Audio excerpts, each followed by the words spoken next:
Hi all, hope you're fine. So in the last video we have actually seen about a little bit of examples where we have actually covered almost all the or most of the major concepts in Python.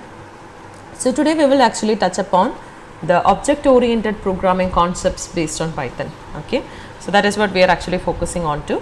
So here we have to learn the basic OOP concept and the LEGB rule which we have, and what is OOP, what is class, object. So all those things will be covered. So the first one which we have to touch upon is LEGB rule. So it is also called as LEGB rule. So where we define the scope of the variable, right? So it could be a global variable. If a variable is actually declared as global variable, it has got the life. So the scope always refers to the life of that particular variable, right? So if it is local scope, it could be within a particular function, right? And if it is enclosing function locals, it will be within a particular define or a lambda which is there in the Python. So global could be outside your program, I mean like at the top of your program, right?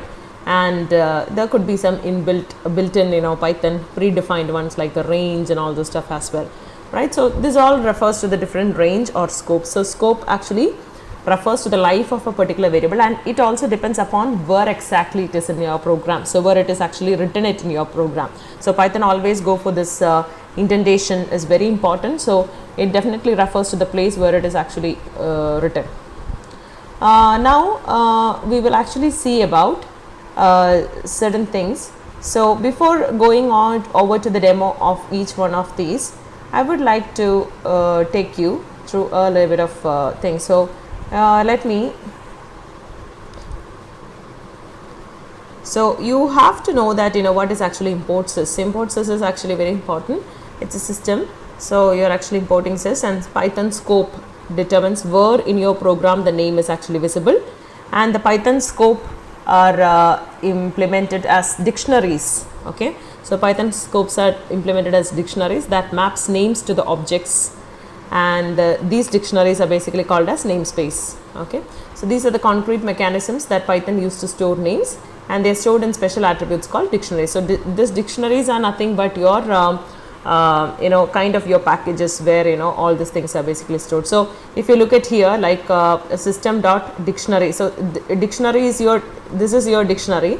So as you all know that your dictionary could be accessed so dictionary is a key value pair, and you have this function called key function and value function which could be applied upon the dictionary, right? So this is your sys.dictionary. So this is the package which is there in the import library, sys library. So sys.dictionary.keys, keys is the function, right? So if you do like that, you could actually see all the see here. So you could see that a lot of functions which are actually a lot of functions which comes over here. These are nothing but which comes as part of your dictionary keys, right? So this is one example which I want to show you. So this is regarding the scope. Okay, so there is a global variable which is actually required, x is equal to 30, and now you're defining a particular function. So this is nothing but the function name is my underscore function, and there is no particular arguments which is actually passed as part of this program as this function. And inside the function, if you could see x is equal to 40 is actually given. So this is a local variable, or you could say that it is a local variable, or according to this, if you see, it is actually within this enclosing local function. So the name assigned in a way that the function therefore not declared global in that function, right? So if you see here, this is basically local, and you are returning the x. So this is the return value of this particular function, my underscore function, and you are printing, right? So in order to show you how it works, so when you look at this, I'm just taking one thing. So here if you see, so you have a box which is actually named as x, and it is actually given the value 30, right? Now you have a my function. Okay, you have a my function, right? So you have a my function. So in the my function you have another box. This is actually within this particular box. You have another box which is also named as x. So this is the global one, and this is the local one. So this is actually local to this particular function, right? So here it is 40. Now you are asked to print x. So you are actually here, when you look at this particular thing, the return value of this function is x, and now you are asked to print this x outside this particular function, right? You are asked to print x outside this particular function. So you have one particular thing which is asking you to print x outside it. So this is outside of this function. So what will be printed here? So you had x, and here in your inside this particular function you have this x variable. So its address location, this address and this address is different. Okay, so now this address and that address is actually different, and now when you ask to print, it will actually print 30, because so as far as the program is concerned, it is having some x is equal to 30. Now you are actually asking it to print x. So this thing is actually separate, and it's inside a different box. Okay, so this is one thing which you have to understand. Okay, so this concept is basically called as the scope. Okay, so when you look at this particular thing, okay, say you have x, you are actually given with one x, you are actually given with one x, this x is basically 30, right? So you have a box with 30 whose name is x. Now you have another function, so you have a my function, you have a my function where this box is different, and in this box you have got another x which is actually 40. Now outside your function actually you are calling my function, you are calling this, and there is a return value for this particular function, right? Now beneath that you are actually printing, you are printing x. Okay, so now what will be printed? Still what will be printed is you will be printing 30. Why? Because you have a return value for this particular my function, but it is not assigned to anything to get printed. Okay, say now let me tell you, say if you are actually giving print of my function. Okay, I am just telling for you one example, I am just taking this out, I am just taking this out. So now when you print it, it will be 40. You getting my point? So now because it is not the print, because its print is different, right? So now you are actually printing what? Print x. So the scope is actually not within it, it actually takes this particular thing, and now it will print 30. You getting it? Yes. So now the next one is actually the similar one, but here what we are doing is that, we are actually assigning it to another one, right? So here what will happen is that, say you have so in this particular function what we are basically doing is that we have an x, okay, a box x with 30, right? Now you have my function, now you have my function, okay. In this my function box you have x is equal to what? 40. So this is your x is equal to 40 box, which is actually its scope is just within this.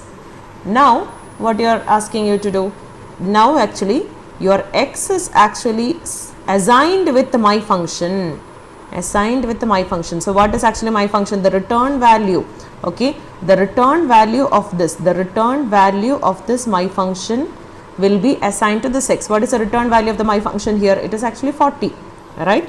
So now because of this particular statement, because of this particular statement, what happens is that now what happens is that you have a particular box, you have a particular box x, and this x value is now updated to 40. That means this 30 is actually updated to 40. Now what are you actually doing? Now you are asked to print x. So what will be printed? 40 will be printed, not 30, because it's already updated. Okay, so when you look at here, now what happens? 40 will be printed, because you have already assigned the return value of my function to this x and this x is equal to 30 has been updated. Okay. So, this is nothing but the concept of scoping. Okay. So, if it is outside, it is having an global scope. If it is inside, its life is just within this particular function. Okay. And if you want to use that return value, then you have to assign it to another variable and use it. Okay. Otherwise, you will not be able to use it. So, I think now you will be able to understand how this scoping basically works, right. So, this is nothing but, so scope literally refers to the life of a particular variable or how long that particular variable will be alive during the program, right. So, that is what is scope. Now, because the scope is very important when we gather knowledge about the object oriented programming. So, Python is basically a object oriented programming language because it uses all the major concepts that comes in object oriented programming language, like encapsulation, inheritance and all is like very widely used in Python, right. And object oriented programming actually models real world objective entities as objects, right. So, that is nothing but, say if we simply think about, okay, we have a chair, okay. So, we can think about that chair as, you know, it is made of wood, its material, right, and it has got how many legs? Okay, 4 legs, and it has got a top where we can actually keep our hands and write, or you know, whatever it is, or we can keep our books on top of the table. So, there is a function for that particular, like, you know, writing or, you know, studying for some time. So, that gives you some particular methods also. So, when we talk about anything, say a chair, it has got certain properties or attributes associated with it. At the same time, it will also have some functionalities to do. Say when we look at cycle as an object. So, cycle is a real world object. So, if we say cycle, I could say that it is made of metal and it has got 2 handlebars and it has got 2 wheels and it has got a braking, right. So, and I could say that I can commute with the help of, I can easily go from one place to another. Cycling could be one of the function of the cycle, right. So, I could say that I can associate certain attributes to that particular object, at the same time some methods or some useful functionalities that is actually associated with the that particular object, right. So, that is nothing but, so anything if we see in terms of object oriented programming, I could associate certain attributes, at the same time certain behaviors as well, right. And so, can we create our own types of objects by defining data structures? It is very well possible in Python. Okay. So, now we need to know about the concept called what is a class. Okay. So, class is kind of an object constructor. That means that class, with the help of a class only, we can actually create a object. Okay. So, an object is like, say a vehicle is a class. Okay. Car, bike, auto, everything could be its objects. Okay.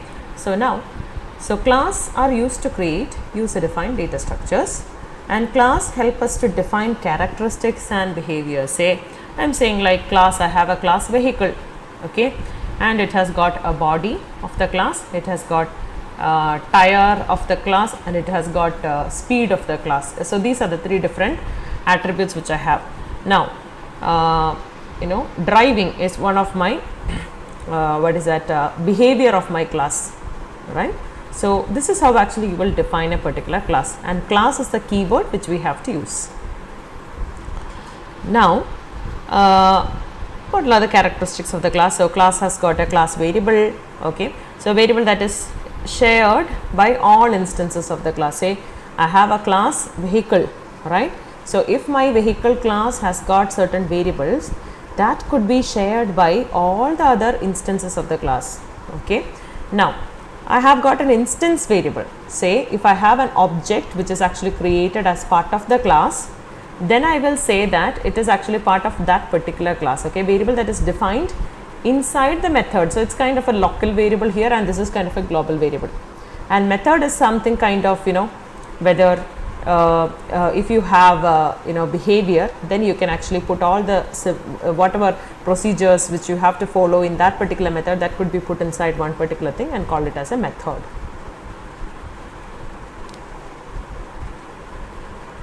So, you will get to understand this a little bit more when you see the program. So, a class variable normally can have a static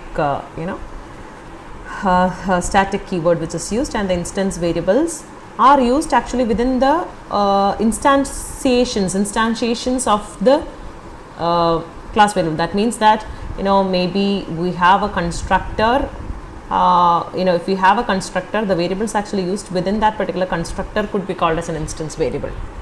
Okay, so I know that these are all look a bit vague in the initial part, but as time goes probably you will get to know better.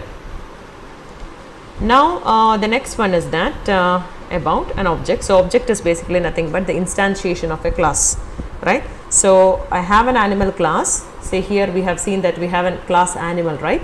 Now I am going to create a object for this particular class animal. So how can I do that? If I write my pet is equal to animal, then that means that now there is an object called my pet, which actually is an object of this class animal. So now whatever I actually the variables which I use within this my pet could be called as the instance variable, right? So an object comprises of both data members, because it is actually inherited, because this animal itself can have data members and the member functions. Data members are nothing but the attributes, and member functions are nothing but the behaviors or the functions or the functions or the methods, right? Now so if you are actually creating a new instantiation or an object as that of the animal, then this my pet can have its own objects and behaviors, okay, its own attributes and methods associated with it, right? And now there is something called self. Okay, so self is actually the first argument of a method is called self. Okay, so this argument is actually a reference to the current instance of the class. So say you have class my class. Okay, so my class is a class, so this colon is very important. Now you are actually defining a method. Say this is a constructor, right? So these variables are basically the instance variables. So here when you look at it, so the self, you are using the self. So self is actually the first argument to a method. Okay, and does the self has got any special meaning? No, that does not have any special meaning. So it's just a convention that is followed to make your code more readable and more conceivable as that the class browser might be used. And do I have to always use this word self itself? No, it is not required. You can use anything else as well. And there are many special methods which are actually used in the Python. So there is something called an init method. So this underscore underscore init underscore underscore, this is the method name itself is like this. So this will just tell you that this is an special method as part of the Python is concerned, and this is actually this acts like a constructor. Okay, constructor for the class. Now so if you does a class initiation, the first thing, say if you are writing like my pet is equal to animal, okay, animal class, so you are actually creating an object my pet, okay, equal to my class animal. Then the first method which is actually invoked is this init method, because you are actually using this init method to create a constructor. So this method will actually help you to assign the values to the object properties and other operations that are necessary, because you are actually creating an object for a particular class, right? So whatever the attributes or the properties or methods or functions which are related to that parent class, that has to be assigned to your object as well, which is actually being created. So that is nothing but class instantiation. That means you are creating an instance for the class, isn't it? You are actually creating an instance for the class, right? So when you are doing an class instantiation, the first method which is actually invoked is init method. Now there is only one init method, ma'am? No, you do have several other methods as well. You have something called del. This is for deleting one particular object. We will see how it is to be used, and this is mainly for the string representation. I want to represent something as a string itself.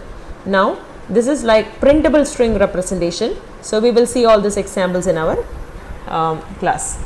Okay, so let's go to some examples and see how all this works. And just understand, you do have this name. Name is actually which gives you the class name, and this we have already seen. It just gives you all the dictionaries related to a particular namespace. Say imports this dictionary sys.dictionary.keys. It just gave all the the function names which comes under this particular method. And then basis, it's like a possibly empty tuple containing the base classes, and we can also use this module. Okay, so the module is it's kind of an this attribute is main and interactive method. So I mean, like if you are using an interactive form, then this acts like a main method. So let's try to understand a little bit of what we have actually talked about. So for that, we are going back to our Jupyter Notebook. So when you see here, so this is the class creation. So what we are doing here is that actually we are just creating a class, my class, and it has got a property X.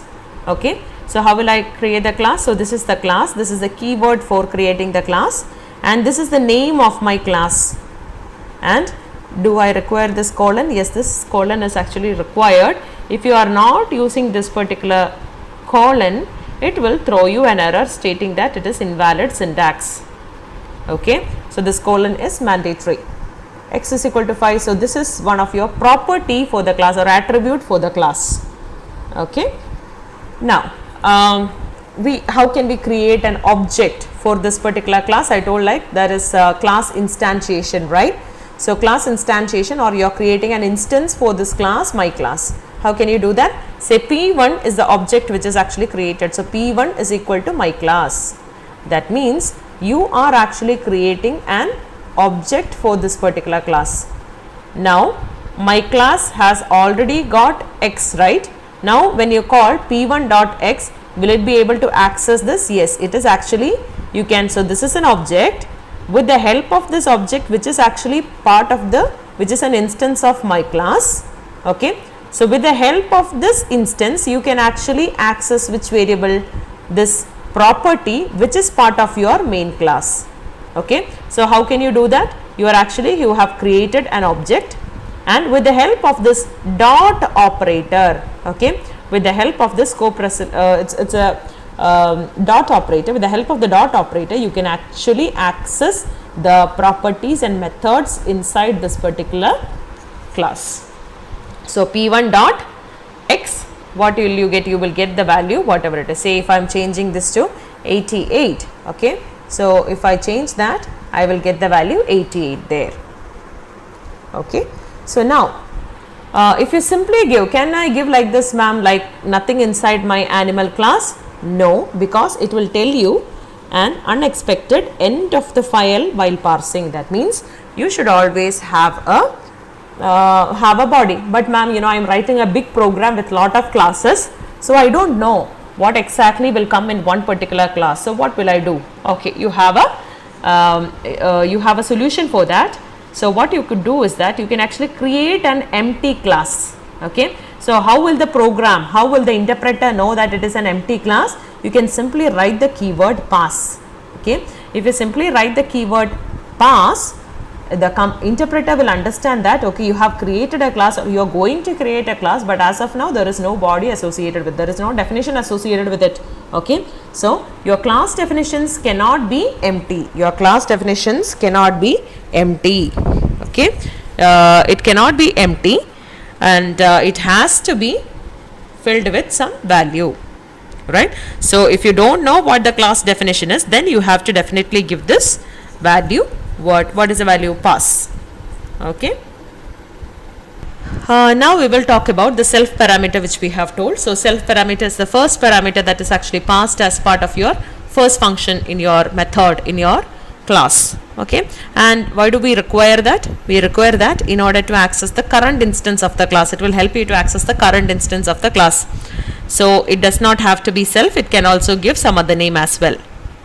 So how can we use that? So here when you look at here, we have a class named person, right?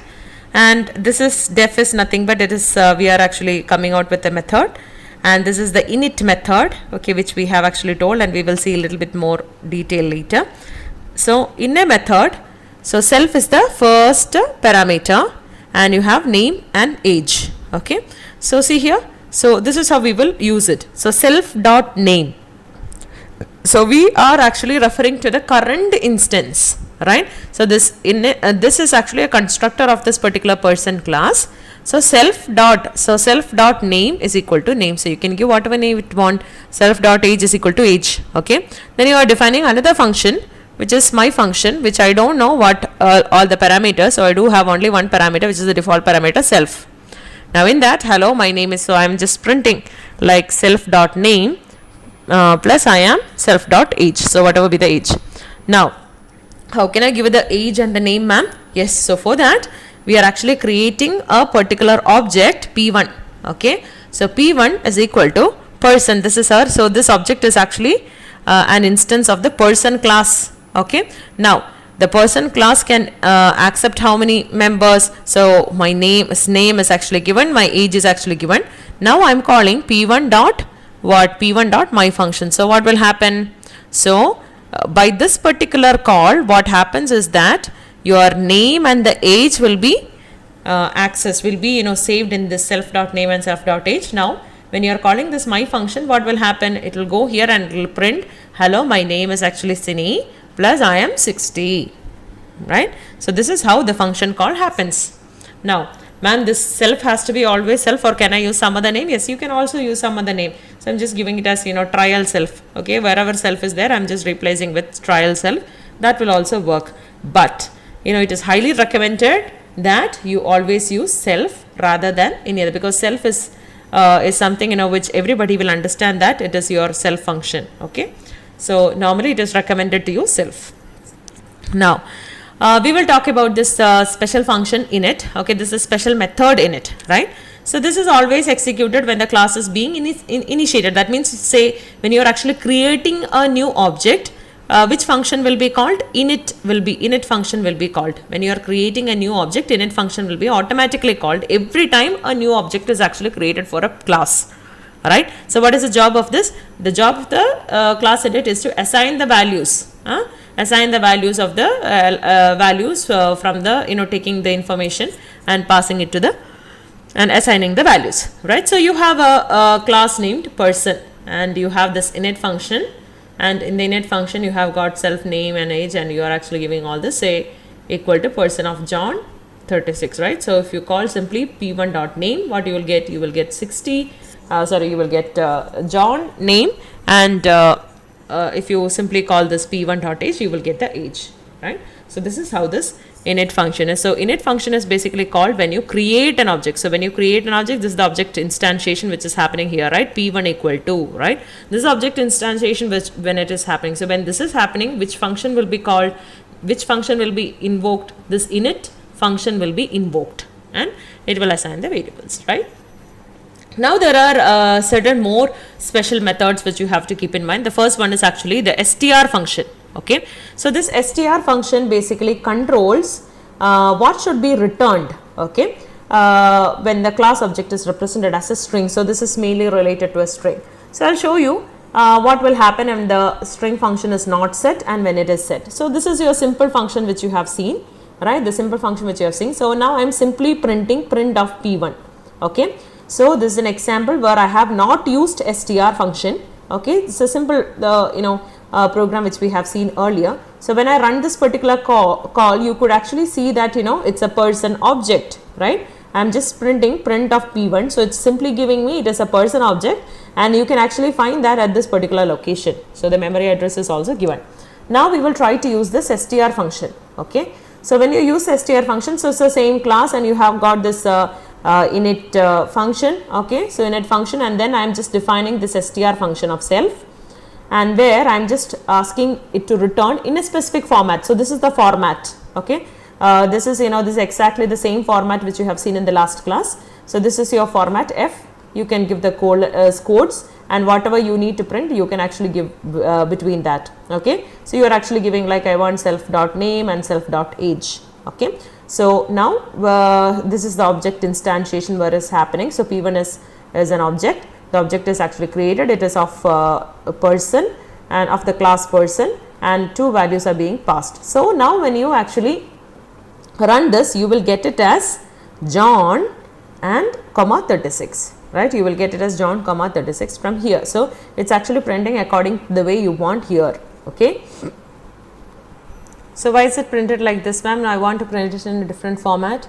Yes, say if you don't want like John of 36, you can actually go and change here, and you can just simply give a small space here. Okay, you can run the code and you will get your output. Okay, say if I want to print it like this, okay, like this, that is also say I want this one, and say I want a slash here, then let me see, I can actually print it like this. So whichever way you want, actually it is just a format, it's just a way that you want to print, whatever in the way. So that way is actually given here, and you can print in the way you want. Okay, so that's all it is.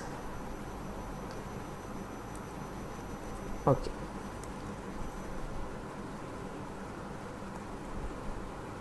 Okay, so now, okay, yeah. So here,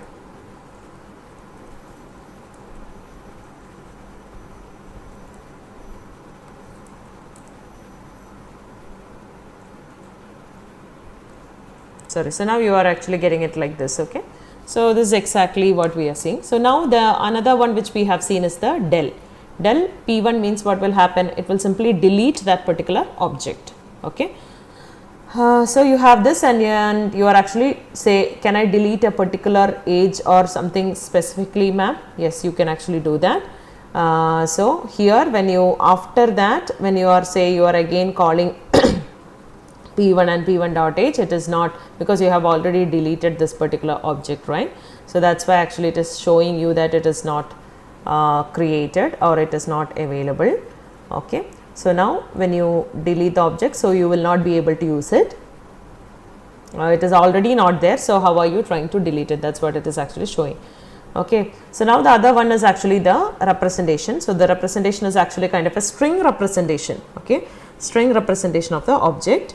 So in the same way, say if you have our normal program without the string representation, it simply prints. Okay, it will simply print the person. So if you are trying to do that, it will simply print the person. But say if you have this representation function, okay, if you are using this representation function where you are simply giving how you want your thing to be represented, then if you call like this, you will get it like this. Say I want the first name within the quotes, comma the second name within the quotes, plus the third name within the quotes. So all those things will be given to you in this way. So it's just a representation of your format. And dictionary we have already seen. Say you have a math module, right? It's nothing but I mean like a namespace, in that you have this math.name. Okay, so it will simply, so this name function will simply give what is the name of that particular thing. So that is how it is. And this math.dictionary will give you all the functions which are associated with it will be given to you, right? So yes, and there are something called bases. So the provides a basis attribute on each class that is used to obtain the list of the classes the given class inherits. So this you will understand more when you actually learn about inheritance in this. Okay, so anyway, let's go back to our special attributes. So in the special methods, when you see, you have actually seen about what is an init. Okay, and so init is actually kind of the first function that will be invoked when a class instantiation happens. This is a important interview question as well. And then you have this deletion, representation, the string and all this stuff, how it will work for each of the cases we have seen. Okay, and we have also seen about these two things which are actually important, dictionary and name. And the basis we will learn a little bit later in module. We will also see it in a little bit later. Now let's get back to our business by learning about what do you mean by a get attribute. Okay, about certain built-in functions, get attribute, has attribute, set attribute, delete attribute and all those stuff. So this we will see it in the next video. So hope you understood what we were actually talking about, why Python is actually the scope of the different type of the scope that is basically used in the Python. And we have seen about the what is a class and what is an object, what is a class variable, what is an instance variable. So by this time you know what is the difference between a class variable and an instance variable, right? And you have learned about self, the different special methods, right, about it. So if you have any confusions or anything like that, always feel free to get back to me. In the next class, we will learn about, continue about the rest of the methods.